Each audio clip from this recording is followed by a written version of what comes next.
Hey everyone, it's Lisa from Lisa's Creative Corner. Today I am really excited to be able to be part of a collaboration to celebrate my dear friend Amy McGrew and her milestone of gaining 1,000 YouTube subscribers on her YouTube channel. If you know Amy at all, you know that she has a super bright and cheerful personality, and she also loves super bright and cheerful colors.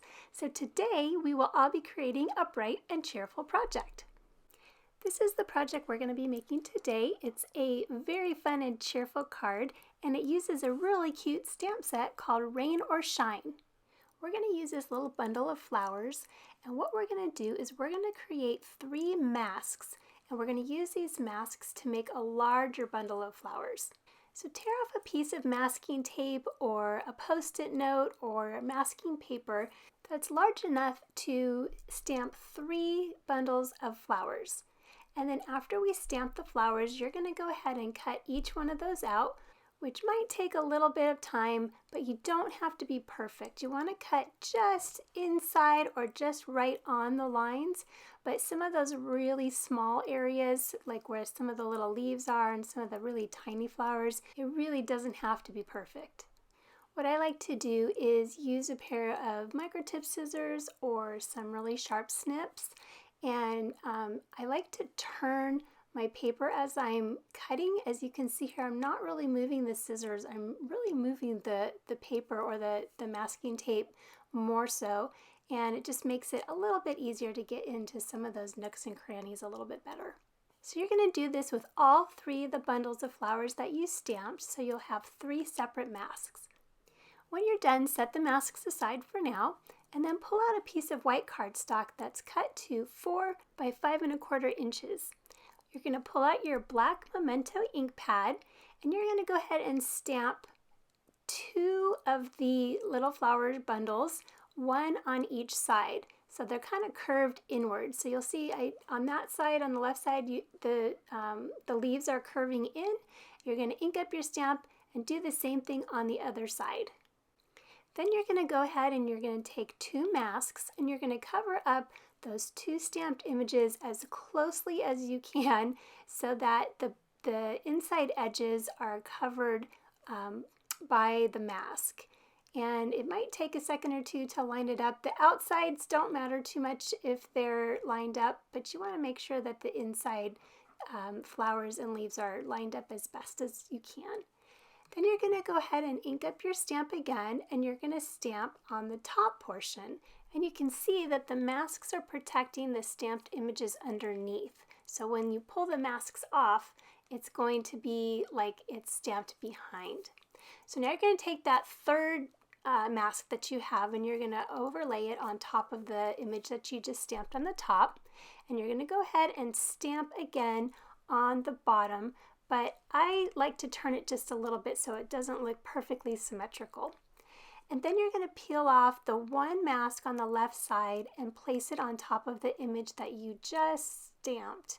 And as you start using your masks a little bit more, you're going to see that they get a little bit, the image gets a little bit muddied up, but you can still kind of figure out where to line it up. Now you're going to stamp 1 last time right in the center to fill in that hole. Now you just need to pull off the masks and you'll have a big, beautiful bouquet of flowers that looks like it was all meant to go together. And now's the fun part where we get to add color.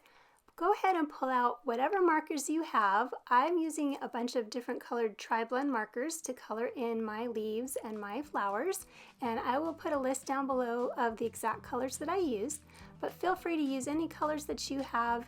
And I'm going to go ahead and fast forward this, play a little music just so you can see what I'm doing, but not have to watch it in real time.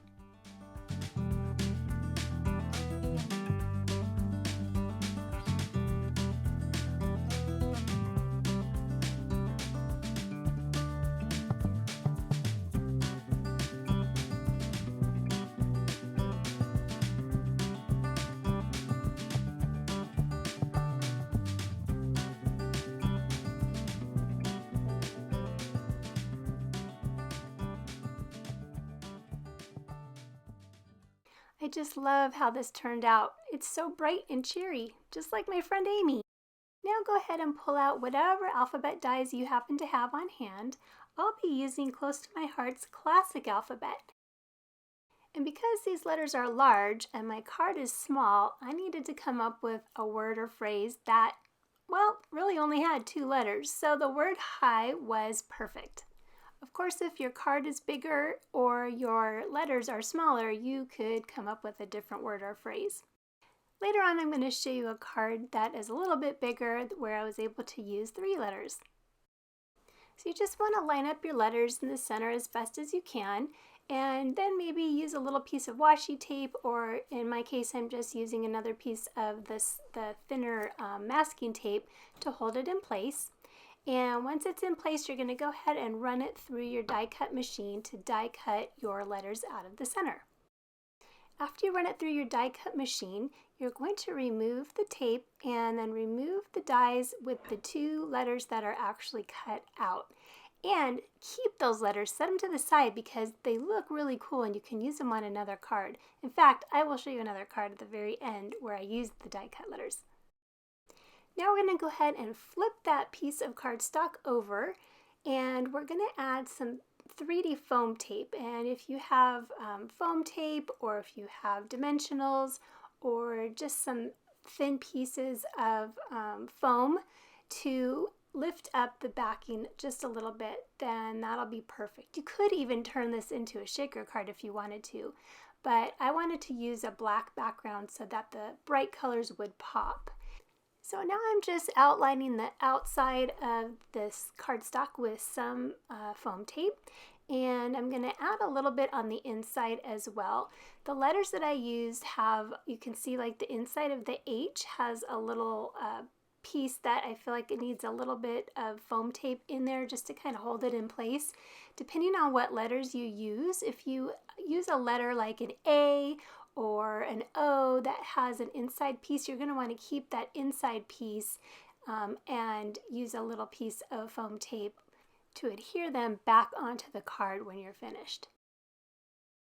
Once I'm finished putting all the little pieces of foam tape onto the back of the cardstock, I'm going to go ahead and set the cardstock aside.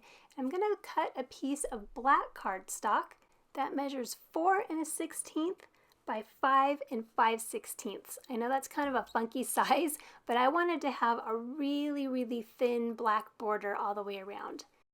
Once I have that black cardstock cut out, I'm going to go ahead and adhere it to a standard size card base. And my card base measures 4 1/4 by 5 1/2. And as you can see, it's going to just have a really thin white border all the way around. And then when I adhere the top colored portion to it, it's going to end up having a really thin black border. Now I'm going to go ahead and adhere that final piece that we colored in right on top.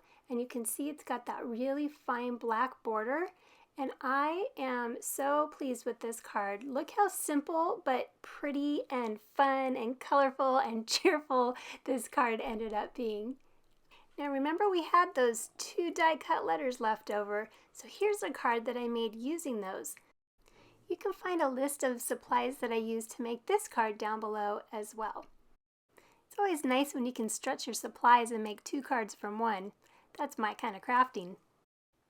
And what kind of celebration would this be unless I made a card for Amy? So I decided, since her letters didn't fit on a standard size card, that I would make a slimline card with her name. I used the same masking technique that I did on the first card. I just changed the dimensions. I decided, instead of making another card with the die cut letters of Amy's name, I'm going to go ahead and just send her those letters so she can create whatever she likes with them. I hope you had fun watching my video, maybe learned something new, and celebrating Amy with me today. Be sure to check out the description down below to find links to all of the other YouTubers that are celebrating Amy with me today. Thanks so much for watching. We'll see you next time. Bye-bye.